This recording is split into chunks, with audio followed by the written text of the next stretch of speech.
He stood there with his hands cupped tight, trembling, desperate not to lose a single drop of water. He squeezed his palms together until his knuckles turned white, convinced that force was the only way to keep what he needed.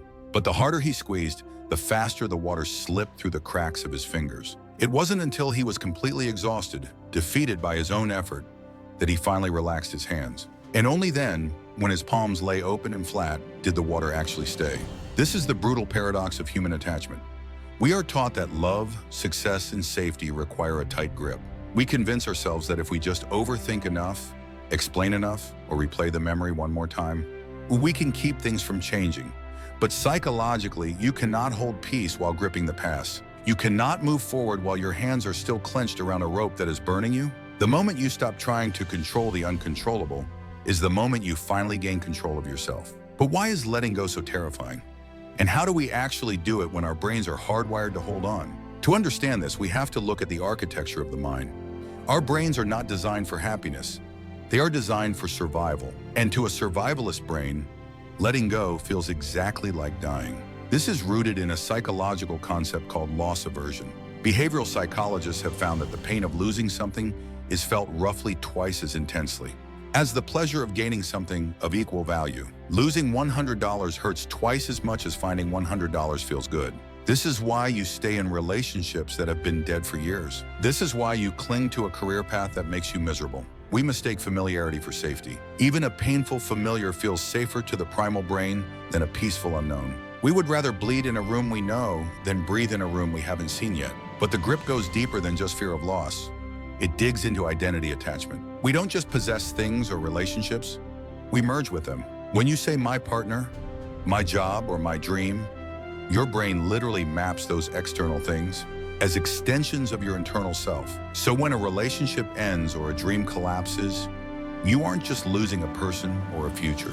You are experiencing a psychological amputation. You are mourning the death of the version of you that existed within that context. This is why the void feels so heavy.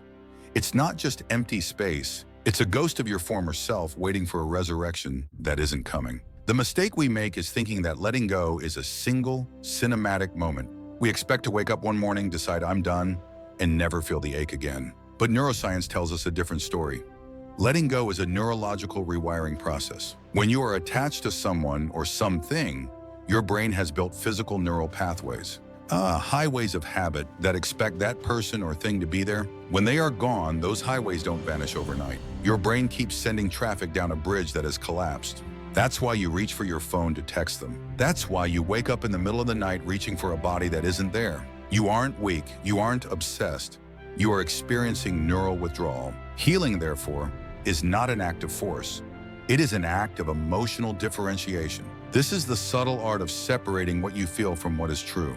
You can miss someone desperately and still know they are bad for you. You can grieve a time in your life while accepting it cannot return. This ability to hold two opposing truths, I love this and this is over, is the definition of emotional maturity. But how do we practically navigate this? How do we open our hands like the man with the water? It begins by confronting the myth of closure. We live in a culture that tells us we need answers to move on. We think we need the apology, the explanation, the final conversation where everything makes sense. But life rarely hands us clean endings. Often people leave mid-sentence. Psychologists call this ambiguous loss, grieving something that ended without clarity. If you wait for closure from the outside, you hand the keys to your peace to someone else. True closure is an inside job. It is looking at the door that has been slammed in your face and realizing it wasn't locked to punish you. It was locked to protect you from a room you no longer belong in. But true non-attachment, it's watching a sunset. You don't try to grab the sun and shove it in your pocket to keep it. You watch it, you admire it, you let it warm you, and then you let it set. But this empty space is sacred. In architecture, the empty space is what makes a room livable. You will know you have finally let go, not when you forget, but when the memory no longer carries a physical charge. That is the brain's way of saying the wound has become a scar.